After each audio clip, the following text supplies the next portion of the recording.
What up, everybody? Welcome back to another edition of the Cafecito and Cane Show. This is a special edition. This is National Signing Day, so I had to break out the big guns. I had to break out, you guessed it, the cafetera, because we're serving up some Cuban coffee in honor of Mario Cristobal and staff for all their hard work. Because not once, but twice now, 2 years in a row, cheers, by the way, 2 years in a row, Miami has landed a top 10 class. I can't tell you how big that is, especially when you are building something. You're rebuilding a program, a once great program, a program that I just looked at the 247 archives. You can go back as far as 1999. Miami was landing top 10 classes, according to the rankings back then, pretty consistently, all the way up until 2005. In 2006, that all stopped. So from 2006 all the way up to this year, we have yet to have back-to-back 2 consecutive top 10 classes. We just did it for the first time in 18 years. So great job by the staff. And just all around, I am very satisfied as a fan. These last 2 classes, also for the first time in a long time, it's signing day and there was no disappointments. There was always in years past, yeah, we got a pretty good class, but man, this guy and this guy would just make it an amazing class. And we would always miss those guys. Well, now this staff is starting to really rope off South Florida. And not just rope off South Florida, just rope off like any big time recruit we want to go after. I mean, look at who we took from Ohio State, Justin Scott and Jordan Lyle. In the past, these are guys that we would miss on. And yes, thank you, Matt. I was just going to get into that because I saw it on Instagram literally minutes before coming on. We also got Marley Cook, that D-tackle transfer from MTSU. So that's big, adding more experience and more depth to that defensive tackle room. Mitch. So what's the weird news with Jeremiah? Still nothing on his IG, and I heard he never sent in his papers. Yeah, we're still kind of in a holding period there with Jeremiah. As of now, I mean, of course, I'm sure you guys would update me in the chat. As of now, he has not sent in his national letter of intent. So we're still waiting. What about Blunt? What about him? Yes, he's part of this class. Obviously, yeah, we're going to talk about him. We're going to talk about quite a few guys. Armando Blunt, obviously flipping a guy from Florida State is extra sweet. Now my coffee's cooled off a little bit. Cheers. Ooh, yeah. So taking recruits from FSU, from Florida, from Ohio State, I mean, it makes it extra sweet. But that's what the greats of the past have been saying for years. We got to start reestablishing ourselves as far as recruiting. Stop letting guys come into our backyard and take dudes from us. That's just not going to happen anymore. They might be able to take a guy here and there, but it's going to be a fight every single time. Great job by the entire staff, John. I called it last week about Miami having the 4th ranked recruiting class. That's right. As of right now, we have the number 4 recruiting class in the country, according to the 24/7 ranking. I'm late on his signing. I was at work. Yeah, he announced it right at 6 p.m. That he will be flipping from Florida State to Miami. And that's one that we kind of saw coming, like leading up to signing day, from all the buzz and all the rumors that we heard that Miami was kind of winning him back over. So that's obviously a big one, not just taking him away from Florida State, but getting a 5-star quality tackle, getting him in this class at a position of need. Mario said he's going to bring in the best defensive line class ever in Miami history. I believe he's done that with all the ends and all the tackles he's bringing in. And also Justin Scott reclassified to 2024. Now, is he going to play this year? I think he's one of those rare breeds that, yeah, he might play a little bit. I don't think he's going to be one of those guys that because he's a little young and he's got to hit the weight room a little bit that he might sit out his first year. I don't think so. I think Armando Blunt would get into that rotation. And he would at least, I mean, at the very, very least, he'll play his 4 games in redshirt at the very least. But I think he's going to play. Jeremiah or not, I'm extremely proud of this amazing class and our entire staff put together. They did a hell of a job. Honestly, never quit. Yeah, that's this coaching staff, man. This class will elevate the program. I 100% agree. Now, that's 2 back-to-back classes now. Like I said, you got to stack classes. If you can get a 9-win season, a 10-win season, maybe 11 wins, who knows? I mean, that schedule is, I'm not going to say easy, but it's favorable. Okay, nobody scares me on that schedule with the roster that we're going to have. If you mess around and get a season like that, that will really establish you, because then that's a 3rd consecutive top 10 class, maybe top 5 class. And then now we're really rolling. Now it's going to be like the Larry Coker days where players were coming to us. Like they wanted to play for us. Like we didn't really have to venture out as much. So it's going to start turning into that if we can keep this thing going. When does Ward sign? That's what we're all waiting for, man. This is all awesome, and I'm really happy right now. But of course, we're still thinking about the quarterback. Listen, at some point, he's got to make a decision. Any day now. I personally don't know if it's going to go all the way till Christmas. I think because, we've heard his dad come out and say that, we might wait till Christmas to make an official decision. It might come before that. And if you look at this roster right now, Jalen Rivers is coming back. You're, everything left tackle who has a chance to really have a special season. And then you got some weapons to throw to for sure. The 3 elite receivers that you just brought in, all 3 are going to play. And of those 3, one's going to really pop. At least 1, maybe 2 are going to really pop and get some serious playing time this year. Our team is going to be on the younger side, but it's going to be loaded with playmakers and built from the trenches out. Because usually those younger teams, they get pushed around in the trenches because they're young. Not in this case. Got quite a few veterans down there. Never say Coker. He was a downfall of Canes football. I think it was more from up top. He was a symptom of the problem. He wasn't the problem itself, I don't think. Remember, one of the reasons that Mario and this coaching staff can really go out and relentlessly hit the trail like they do, that costs money. Okay, there needs to be a certain budget set aside for that. We didn't have that in the past. Okay, we didn't have the budget to have a full D1 staff to go out and have like teams of recruiters going out there. It was just a handful of cats just going out and trying to get the best guys. And it was happening around the time where there was an arms race in college football, and teams were building up these massive facilities, and they were outspending us. And after a while, they started outwinning us. Okay, so the downfall at the end of the day was money. But, that wasn't Larry Coker's fault. Did he make some mistakes? Absolutely. But that wasn't Larry Coker's fault. Okay. At this point, KJ looks good to me. I mean, he carried Arkansas for 2 years. You know what? I'm glad you brought that up. KJ Jefferson, while I won't be doing cartwheels if he signs with Miami as opposed to Cam Ward, but if what you want is stability and a veteran and a guy who's a legitimate dual threat, you can go a lot worse. I think Jefferson would not be the worst option at all. I liked what I saw from him in these last 2-3 years, him as a starter. Arkansas had some nice games with him at quarterback. And this past season, they were a really bad team. I don't put that all on him. But let's see what else. So yeah, this is going to become the norm now, guys. This is why when Mario makes his, he'll make some mistakes on the field as far as in-game coaching.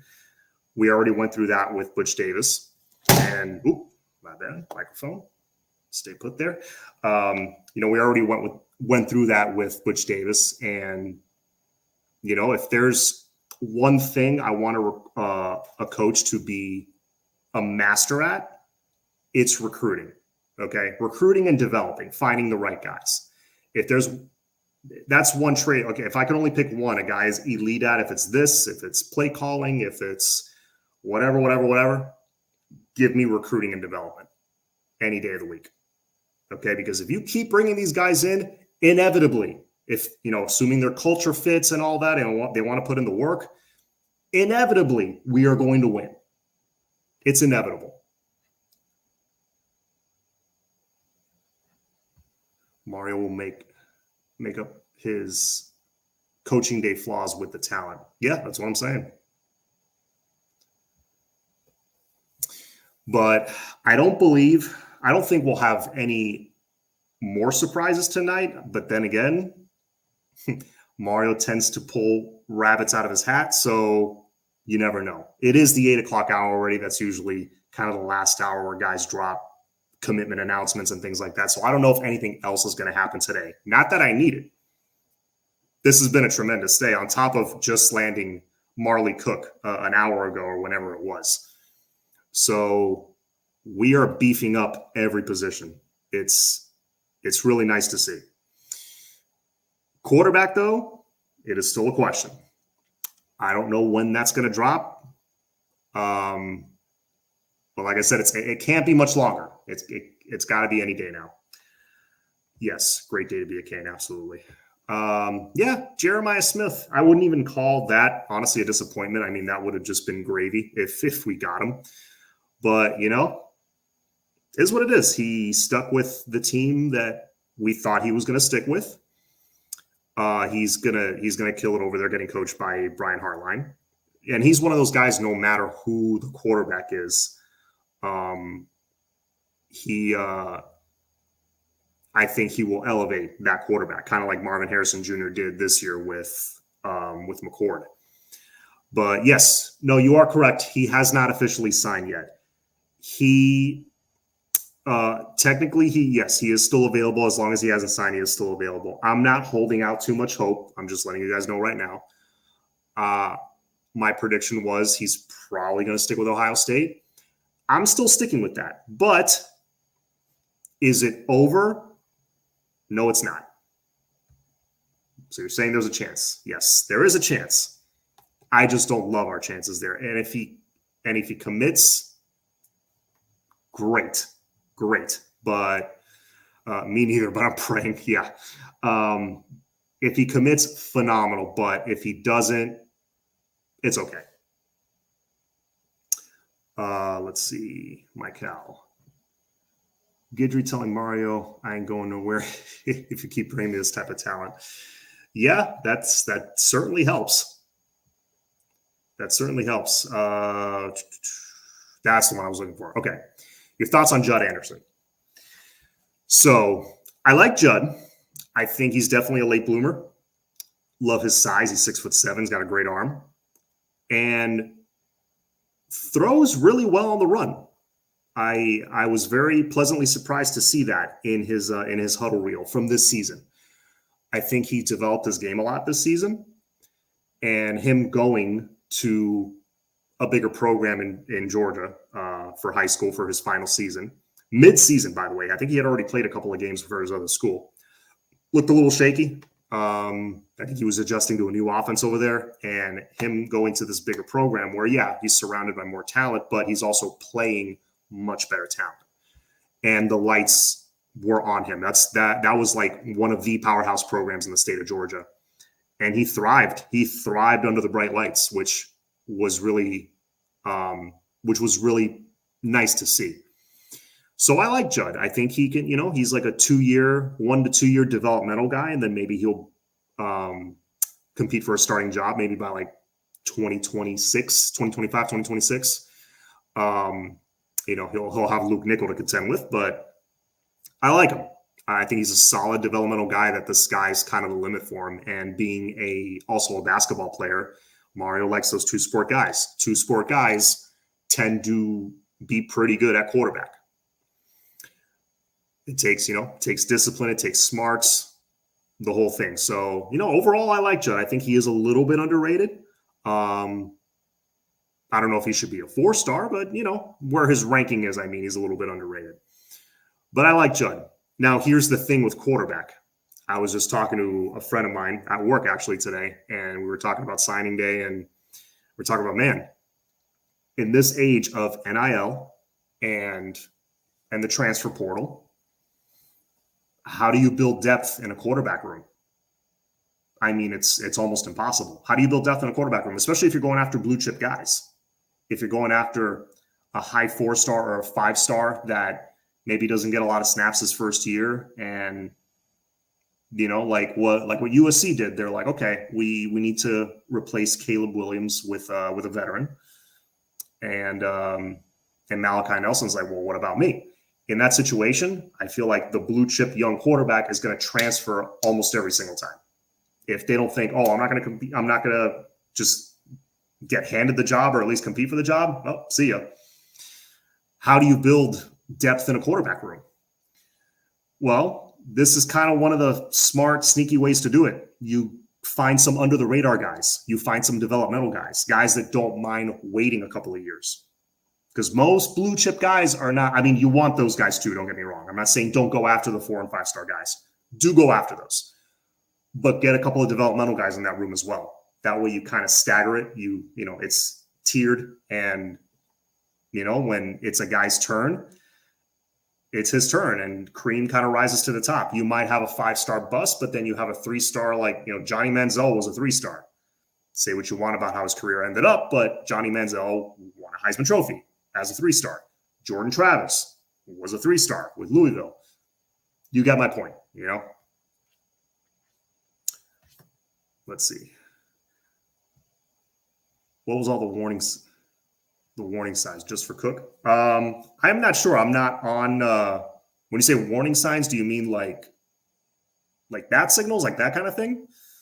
Because I'm not on Twitter right now. So you guys tell me. Are there more bat signals? You gotta keep me updated. Twitter, okay. Yeah, if there were, yeah, Dennis Smith. Okay, if there were others, please let me know, because I think Cook committed like over an hour ago. Signed center Carpenter, Clark, Cook, and yeah, you addressed 4 things right there in the transfer portal.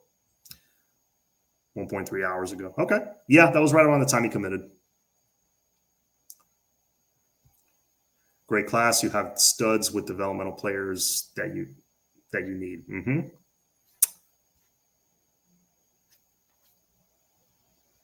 Yeah. All right. Everybody went crazy. Yeah, because like whenever a bat signal pops up, you think it's going to be the quarterback. That's kind of where my brain goes. I'm kind of hoping, please let this be it. But not to take anything away from Marley Cook. That is big that we land him. But anyway, guys, that is, if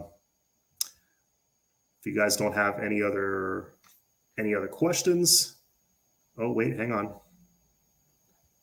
I'm hopeful for Mincy. Yeah, Zane Mincy hasn't announced yet. That's another one I was hopeful for. If he can commit, that would push us up to probably the top 2 classes in the nation. This is Miami's best class since 2008. Yep, it is. We haven't even sniffed, gotten close to the number 1 position. The closest we got to number 1 was last year with number 7. And that 08 class, that was the Ja'Cory Harris, Sean Spence, Tommy Streeter class that you guys tell me, what do you think? Because I know Ja'Cory Harris said this on Alex Donald's show the other day, that if they had run a spread offense, like a true spread offense with all those playmakers, that they would have won a national championship or at least competed for one. Because I'll tell you what, I think they would have. At least they would have had a national champion caliber offense. Mincy's going to postpone his commitment for later. Under Armour game. Got it. That class could have accomplished so much. It absolutely could have. They weren't developed right. Again, we didn't have the money. We didn't have the facilities. I think lack of money does affect development because lack of money, it doesn't let you go out and hire the best staff. It doesn't let you go out and hire the best head coach. It doesn't let you go out and have the best, strength and conditioning equipment, nutrition, recovery equipment, all that stuff. All that goes into player development. We didn't have that. Not like we have it now.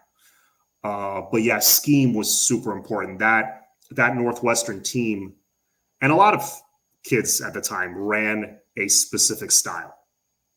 And on offense and defense, I feel like they were trying to fit like square peg, round hole with that class. It was an interception machine. One thing I remember most about him is I used to float the ball too much. Yeah, he did float the ball a lot, but man, he had a pretty deep ball. I will say that. And if it was an offense that got the ball out of his hands quicker, consistently, instead of him having to improvise and roll out and chuck it downfield, it would have served him a lot better, and there would have been a lot less interceptions.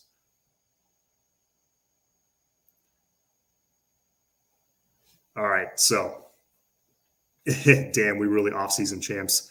Yep, second year in a row. But Category 5, like I said earlier, if you keep winning that off-season championship, that's not a bad thing. That means you're acquiring talent. You keep winning that off-season championship, at some point, you're going to start winning on the field.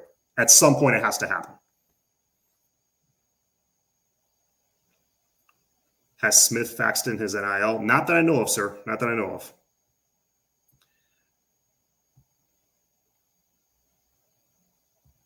JoJo has signed and sent. Said he is all good. Yep. All right. That'll be it for me, guys. Just wanted to pop in here and talk with you for a little bit, but it's more of, almost knocked on my microphone again. Sorry about that. More of a celebration than anything because, yeah, this is a good day. Good day to be a Cane. Always a good day to be a Cane, but especially today because we just acquired a crop of like 28, 30 guys. I don't know how many it was, but man, we just injected this roster with some serious talent, with some dogs, with some guys with work ethic, and guys that want to come in here and win. So I can't wait. Spring is going to be here before we know it, so we'll get a nice little preview of these guys, and yeah, then we'll be off and running, preparing for 2024. It's going to be a fun off season to cover, but it's going to be grueling in the sense that I think there's going to be a lot of hype going into it. A lot like 2017 had a lot of hype going into it. It's going to be like that. It's going to be fun, but it's going to be torture. It's like counting down the days till August 31st. But hey, at least we have a week 0 game. That's one less week we got to wait. All right. So that'll be it for me. But hey, as always, it's all about that you. Go Canes, and have a good night.